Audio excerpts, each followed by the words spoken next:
Just a little impromptu thing. By the way, I'm giving this guy some time here. I told him to take his time, okay? He's putting these panels in this trailer to keep cows warm so they don't freeze while he's driving them down the road. You see what I'm saying? That's a good cattle hauler, taking care of his product, taking care of his cows. You know what I mean? So he's looking at them. He's doing every other one. He's got a few more right here to do.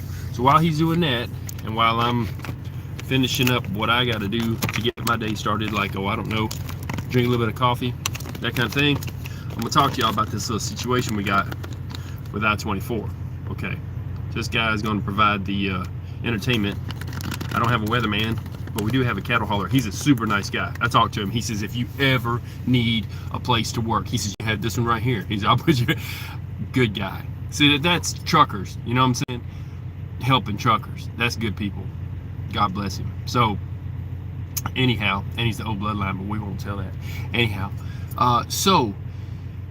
there's angels everywhere. Yeah, so I got offered a job. I could be doing that right now if I wanted to be. And that just makes you feel good. I mean, I have no interest in changing what I'm doing, but just you know, just to know it. I told him he's got a home too. You know, you tell people, hey, look, you got a home here if you need one. So if a company's ripping somebody off or what, you can help them get out of that bad situation. I've been in a few of them. I'm not gonna lie. No one is immune to a company ripping them off and then, you know, being stuck, just making enough just to, you know, keep rolling. So this guy, he's awesome. Now, I told him he could have my parking spot too. I said, look, man, I'll wait, you know, I'll move in a bit. He's like, oh no, I got to go another how many hours, whatever. You know, we talked. He was specific. I don't want to be specific. But basically, here's the situation on Nashville. This is just kind of an update, and so people will know. I was told by several guys on the CB radio, and evidently people don't know about this because I've talked to a company that doesn't know, and there's, you know, you can't know everything. They're talking about that 75, I think they said around Lexington, was it, Kentucky, and 64 something was a problem, and if you needed a workaround, you know, try to work it out. What I know is that they shut down I-24. This is what I know from CB radio. This is not just scuttlebutt. This is full-on drivers saying no. A buddy of mine has been on the other side of that mountain since 1 p.m., which was earlier today. So if you've been sitting since 1 p.m., God bless you. Sorry for that. However, ain't nobody got time for that. Ain't nobody got time for that. So I don't roll like that. All right, this is why I stopped short from Nashville. I'm not saying I'm a genius. I'm just saying this is how I kind of try to work things. If a city is going to be messed up, stop and chill, or get through it and get to the other side, but get to a road you know is going to be good. I didn't know about 24, how it was going to be. So guess what, people? You can still roll through Nashville, okay? But you're going to take 65 south and go down to Birmingham to get over to Atlanta or South Carolina, North Carolina way. You see what I'm saying, people? There is a workaround. I-24 mountain being shut down, I'm not just a ridge cut over at I don't know about the ridge cut exactly, but I'm sure it is over at Chattanooga, unless the snow didn't hit them that hard, or ice or what. But there was too many wrecks, and they shut down, at least they shut down Mont Eagle, which is the mountain that you got to go over to get to what's called Manchester, Tennessee. Look up Manchester, Tennessee, and there's a scale house there. So drivers, 65 south to Birmingham, that's the workaround. You'll lose 58 minutes if it's to Atlanta, or maybe a little bit less, you know, depending on where you're going. But they said once you get past Murfreesboro, this is the intel, once you get past Murfreesboro, 65 south, that's dry. So evidently along I-20 it's dry. You just can't get to it because we're up here messing with this stupid snow mess, right? And I don't know who ordered it or asked for it, but we got lots of it. And I'm not trying to mess with it. I got things to do south of here. If you need to get around, you can get through Nashville, but it's real slow to manage. Because it's still, you know, frozen over and slush and whatever. And you're going to be doing, you know, probably 35, 40 mile an hour. Now I'm fixing to get going. This was just a quick update. But that is the answer. That's the solution to the problem. You're going to use Nashville, but you're not going to use Manchester area, or even, mess around trying to go over that hill that goes between where the Jasper, Tennessee TVA Road Loves is, and this side where the Manchester scales are. Don't plan on taking that mountain. This is what I'm told, is that it's closed. So instead of sitting, ain't nobody got time for that. God bless you, people. I'm gonna get off this thing. A little intel, a little heads up, and stay safe, drive slow. Don't be the person that thinks he needs to do 70 mile an hour because, they do this every day. Not today, you don't. Not today. You'll be another one wound up in the ditch in the middle or wherever. So I'm gonna get off this thing. I gotta get to work. Let's see here. Actually, I'll be here for another couple of seconds. I'll leave it on for another couple of seconds in case somebody pops in and says something. But I've got to. I'll finish putting that in there in the computer too. So, and this guy's gonna need a little something. So, what they working on in and out. Yeah, we got. And by the way, you'll be filling up the truck stops if you think you're going to go that way. All these truck stops are full. Like, I'm fixing to pull out, and I was going to help a guy to have a spot. These people are leaving. You're not going to find a spot. You're not. So you're going to be parking all up on the curb or in somebody's way. There's like 3 of them over here. So for whoever's in Congress talking about, we did a study and there's plenty of parking. Well, this guy here, the reason he's waiting is because we had to park a couple more trucks here, a couple more trucks there because there's no parking. And then the people that come in, see, that's 3 deep. And there'll be 3 more in front of them. And then there's a couple up here next to the fuel aisle. It's not really a fuel aisle. And then there's that. So I'm just saying there is no parking. So don't plan on coming around Nashville since everything's shut down on either side of this thing. There's all the truck stops are going to be full because nobody can get freight through because they're not exactly planning on how kind of the way I planned. You know what I mean? So that's your heads up. 65. I'll do a little something and then I'll get rolling. I'll leave this running for just a sec. I'm not going to do any kind of rolling thing here, but what we got here? Oh, that's a reefer unit too. Troy Sparks. Yeah, come on. You need a spot? No, I'm going to head on up to Ben Sinn's.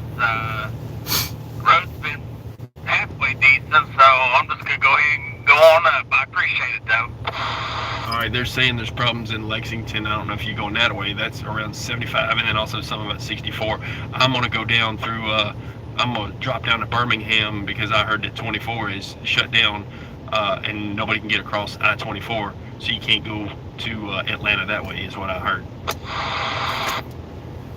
No, I don't know. I haven't heard nothing like that, but buddy mine just went up to Penny Riles that I'm good to go, so I'm going to head on up there, but I appreciate it. Okay, yeah.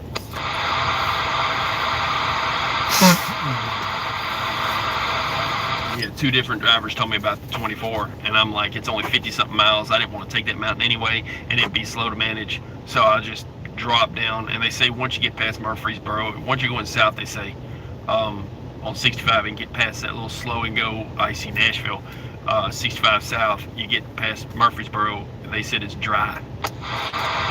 Yeah, it did. Nashville was nothing but a washboard, packed ice and everything, but I didn't have any trouble coming up 24 out of Nashville. So I won't have no problem getting through it and to it to 65. Yeah, just take your time. Watch out for the other drivers. That's what I was talking about, the other drivers. 50 all the way up here. Doing Once 70. I got out of Nashville, like I said, Nashville's got packed ice. Yeah, and I've talked to a few people. That's the other drivers, the cowboys, the ones out there doing 70 because that's what they do every day, and they think they can still do it today, right?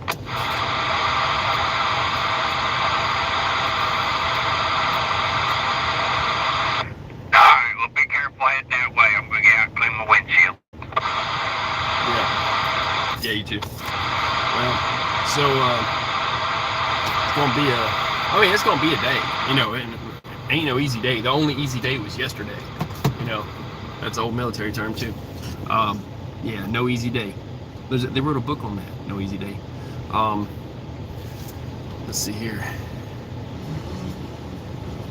Let's see what kind of crazy music I'm listening to now. We're gonna get something going, something popping. And buy you a furry funny hat, people. Buy the funny hat. We're gonna bring them back into. Listen, if we're gonna live in this frozen over ice wasteland of Icelandia, that's what we're gonna name America, Icelandia. So I do believe that we're gonna move into another Maunder minimum, at least a mini ice age, if not a full one, anyways. But this is just wintertime for right now. But if we're gonna be living in this just wintertime for right now, and this kind of sucks, yeah, get you some gloves and get one of them furry hats. We're gonna bring them back into vogue. They're awesome, you know. They've got them at these Loves. They got them at Petro, or no, let's see, Loves. I think some of the pilots have them, and maybe Petro. Yeah, it was Petro I bought mine at, I think. So yeah, we're gonna bring them back into style. The ones that they wear in Canada, and they always got a beer in their hand, only don't have a beer in their hand, but you need a hat. I think it was that funny guy that, I think it was that actor that was wearing one. It was really ridiculous. He had like no shirt on. He was in Arizona and was wearing one. I forget that guy. He does these insane little TikTok style videos for, maybe it's Twitter. Man, I can't think of his name. He's been in a few movies. Crud. I'll think of his name and I'll put his name in the comments. But that guy, yeah, he was wearing a hat like that once. He was, National Lampoon's Vacation. He was like the cousin, whatever, the crazy guy. And they're going a little too fast even for this parking lot. Once you get out of the parking lot, the roads are going to be fine. It's just, you want to use 8-wheel drive, you want to use your traction control, and keep one set of chains in case you get stuck. One chain on one outside drive tire will get you on ice. It'll make it like daytime dry pavement as far as pulling power. One chain will do it. One chain on one outside drive. I always put it on the driver's side so I can see it. But with all the plastic stuff, man, you better button that thing down and better use bungees on the outside to snug it up, because if you don't, your chain might come around and beat the devil out of all your plastics. Man, I got this Ferrari kit on mine and it's crazy. And those things are expensive, and I'm trying to keep mine nice, man. It seems like you see a railroad track and you're like, oh boy. But yeah, these windjammers, chains will beat them to death if you have your chain loose at all. So snug up your chains, and then also have the bungee cords on the outside of the wheel, holding them together, at least 2 of them, if not 3, in like an X pattern. Y'all know what I'm talking about if you chain up. Do the X pattern with the bungee cords, even though your chain's tight. And appreciate the like. I'll just get out of here. There is a workaround for the 24 though, and God bless you if you're stuck somewhere. I hope you have water. You might want to, before you even get south, you might want to get washer fluid too, because there's some states that it's like illegal in or whatever to have washer fluid that goes down below 20, something about the chemical that's in them, which is stupid because you're everywhere else. But here's the thing, get you some rubbing alcohol, people. I told you before, I got a video on that. You know, how to make your own washer fluid. You can even use basically colored water would, but some ammonia helps, so they put that in there. But you take a quarter of a bottle of rubbing alcohol to a half for every gallon of washer fluid, and you make it antifreeze. You make it so that when it goes on your windshield, it'll actually help what's already on your windshield, not just it kind of doesn't freeze. You put some alcohol in that stuff, you'll see what I'm talking about. Now, if you put too much alcohol, it may not be great for the rubber hoses, okay? So that's why you just use the amount I said.